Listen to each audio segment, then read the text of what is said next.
In today's video, we are going to be working on another quilt block because quilting is the bee's knees and I feel like everyone should do it, and I'm here to make it easy for everyone to do it.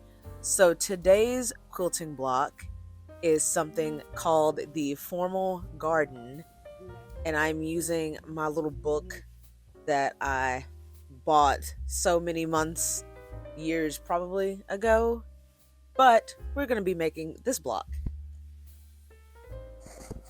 Super easy. I guess let's put this here. Yeah, that's easier. And then I can use both my hands. All right, so we are doing this here. You can see, yes, this block. This is what we're going to be making. This is actually a pretty easy one. I thought it was going to be more complicated for some reason, but no, it ended up being super simple. We get to make some more half square triangles, which those are also easy to do. But yeah, and then you can do it in a lot of different ways. I feel like I could also make a variation of this by chopping it up, but haven't done that yet. But you probably could and make something cool. But anywho, in today's video, this is what we're going to make. So grab your sewing gear and let's get to it. Okay, so to start out this block, you are going to need your material. Again, this is the book that I'm using. I bought this book so long ago and I haven't done anything with it until recently. I've decided to pick out some blocks. The one we are using today is called the Formal Garden. I'm sure there's probably 15 other names for it, but that's what it's called in this book. So we are rolling with that. So what you're going to need is your fabric. I have these scraps that I pulled out of my stash, and I thought that they would work out pretty well for this block. Now I have 4 light colored fabrics and 4 mid to dark fabrics, and then 1 contrasting one for the middle. And according to the book, depending on the size block that you want to do, I usually kind of improvise the sizes and kind of cut it to my own way. But I was like, oh, I'm going to cut it how the book says. And it says 4 7/8, I believe is what the size was. But of course, because I did half square triangles, instead of cutting them in half and then sewing them, things ended up a little bit smaller than the book says. So, it's a little chaotic on this side of the YouTube, but it's okay. Things still get done. But yeah, this is the list of fabrics that you're going to need, and they can be complementary or you can make them as random as possible. But I liked the way that these looked, and I also learned something new with the fabric. Now, the lighter colored blue is something called seersucker fabric. That's what I looked up. And I actually did a Google image search because I had no idea what this stuff was called. I've never seen it before. But yeah, if I'm saying that incorrectly, I apologize. But yeah, I probably shouldn't use it in this block, but I did anyway because I wanted to. But it's very lightweight and apparently it's used for apparel. So we are going to take your darker fabric, put it pretty side or good side up. You're going to put your lighter fabric on top of that. We're going to draw a line down the middle because we're going to be making some half square triangles. And if you've seen some of my other videos, then you'll already know how to do it. But if you're new, we're going to learn how to do it right here. First off, you're going to take your fabrics and you're going to draw a line right down the middle. I like to use a pen that disappears with heat, but you don't necessarily have to. But what we're going to do, we're going to draw a line and then we're going to sew 1/4 of an inch away on both sides of that line. And once we cut everything apart, we're going to have what's called half square triangles. Now what you're going to do is you're going to go ahead and set up all of your fabric pieces like that. And I like to put a pin in the middle just to keep things from shifting around too much whenever I get to sewing. I mean, it's not like they're going to go anywhere, but I'd rather have them more secure than just all willy-nilly. But hey, you do you.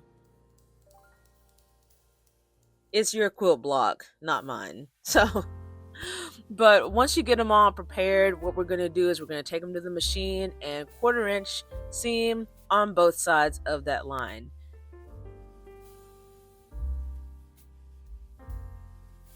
Now, because I bring you all to whenever I do something that's less than optimal, I'm going to show you what I did, but it still worked out in the end.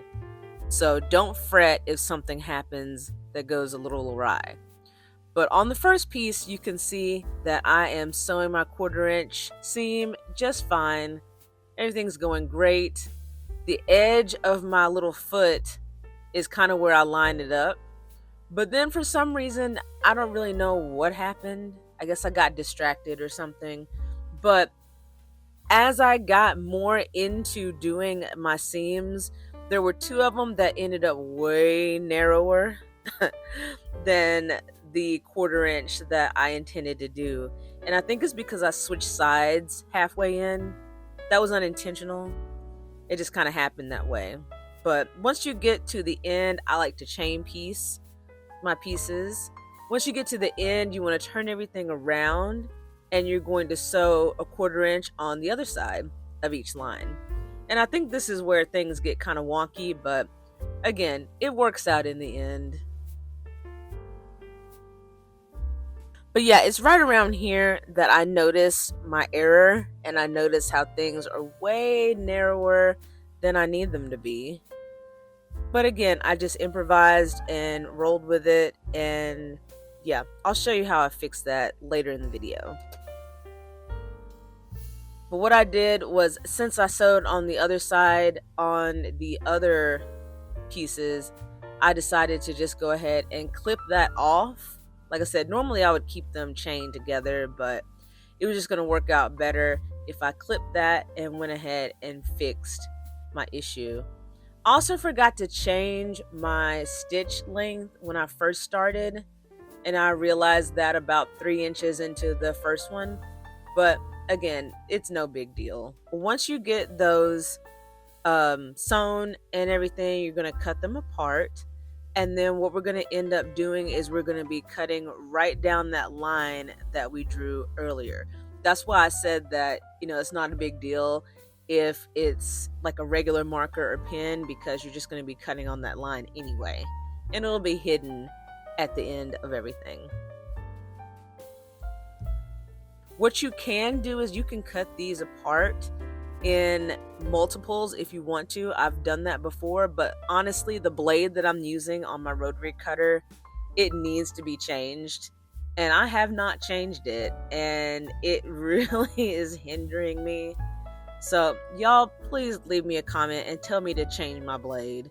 I really need to do it, but for some reason I just haven't. I think it's probably because I need to buy some new ones, but anywho.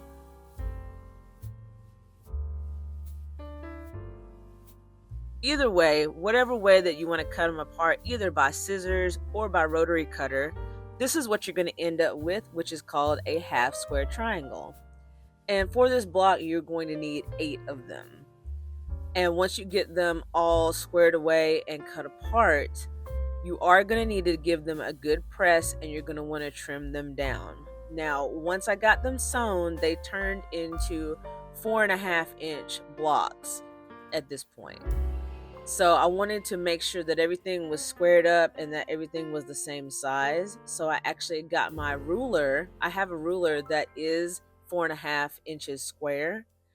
But before I did any of that, I gave it a little finger press just so I could kind of get an idea of what the layout was going to be.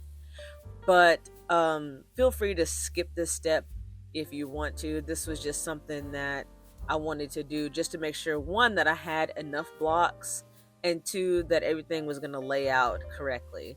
But I went back to my book just to reference everything, and then I laid it out in a puzzle style because, again, I am obsessed with puzzles.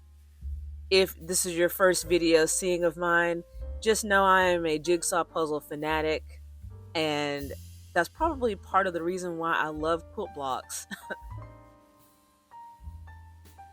But once I laid out everything and made sure that I did have enough blocks to do what I needed to do, Then I went back and got my little iron out and decided to give everything a good press and trimmed everything down to the correct size. Now, that middle block, I actually made it bigger on purpose because I always err on the side of having more material than I need than not having enough when it comes towards the end. So that particular one was cut larger from the get go. I think I cut it like 5 inches square just to make sure. But if you do need to be conscientious of your yardage, just you can cut everything the same size from the get go. What I did was I got my little, I have a little, well, I have a wool ironing board, and I also have this little mini one that I made with some layers of old towels and a piece of scrap fabric, and I just stapled that to like a piece of plywood because I just don't have a lot of space to work with, and it worked out pretty well. But what I'm doing now is I'm just giving everything a good press to make sure that it looks nice and flat before I start chopping everything up and getting it all squared up. This is something that I am working on getting better with and not just getting all willy nilly with everything. I know that it makes things work out better, and I know it makes everything look better at the end. So, yes, I am definitely trying to be better about using my iron. So, here I am just giving everything a good press, and then we'll get everything squared up, and then we will be on our little merry way.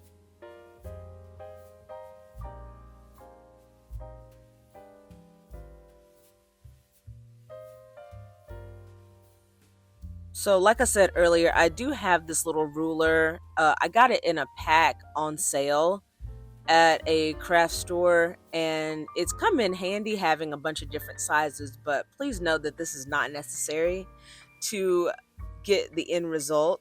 You can always just use a normal straight edge and everything, but I like having these rulers that are the size of the blocks that I need to where I don't have to think too hard about trimming. And it ended up towards the end that I didn't even have to really use the ruler. I just kind of cut off the little dog ears because they ended up being pretty square and pretty close to size. So I was like, you know what? We are going to roll with it. We are going to go with it. And that is what we are doing. So, yeah.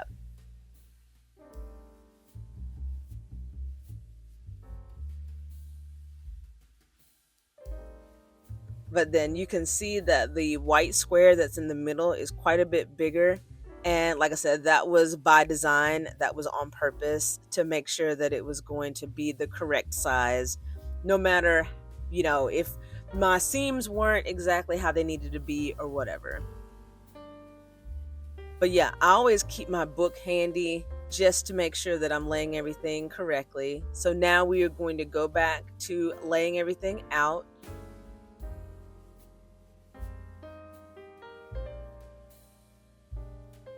So now we're going to take with our first row, we're going to take the pieces from the second row and we're going to lay them on top with our little clips. If you like clips or you like pins, just something to keep them together so things aren't moving around. And so we lay that second column on top of the first, and we're going to do a 1/4 inch seam allowance on our machine.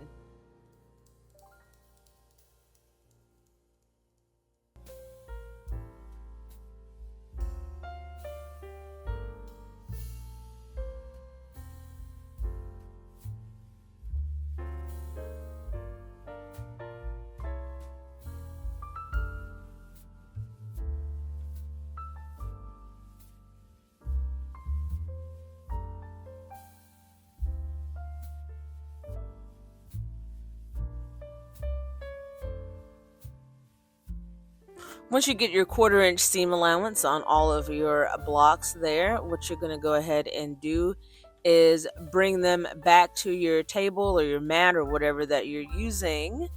And you're going to do the exact same process on that third column. And you're just going to lay your pieces on top. Try to make sure that everything is lined up.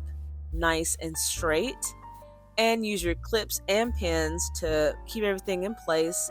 And yeah, we're going to do another 1/4 inch seam allowance right down all of those pieces.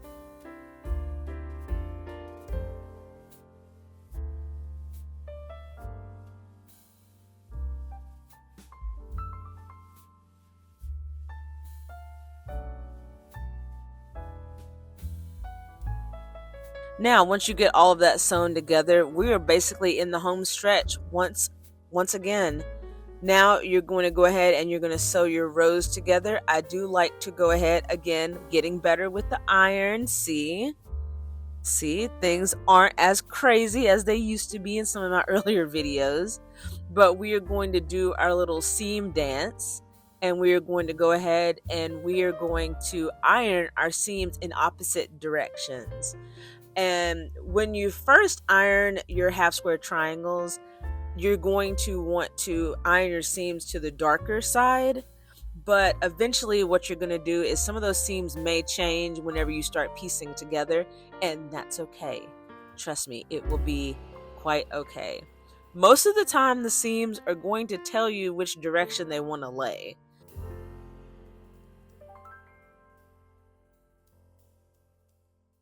Pressing your seams in opposite directions on each row is going to help you nest them together and help you get nice, crisp, clean corners. Again, I am not perfect by any means, but I'm working on it. But I like to put one clip where all of those seams intersect just to keep things secure and nest them. And now you can press your seams open as well and do it that way. Whatever you feel like is your cup of tea, you do you. That is what the philosophy of my channel is I will show you the way, but again, at the end of the day, you do you. That's what it's all about.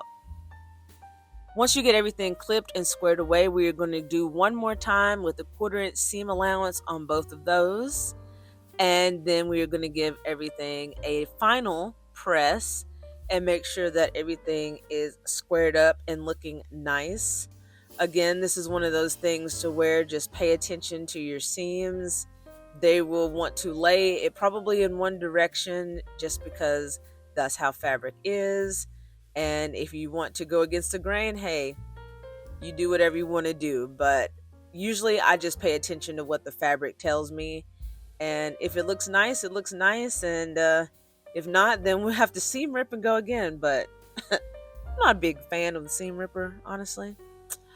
But yeah, once you get everything squared away, I've got that one block that's in the bottom right corner that was a little bit big. But once you get everything trimmed down, the final size of this block ended up being 12 inches. And you can see where my intersections are. They're not too bad. Not too shabby. Again, we're getting better with that.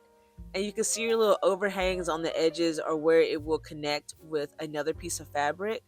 But yeah, now you have your formal garden quilt block that you can use on any sort of project that you want.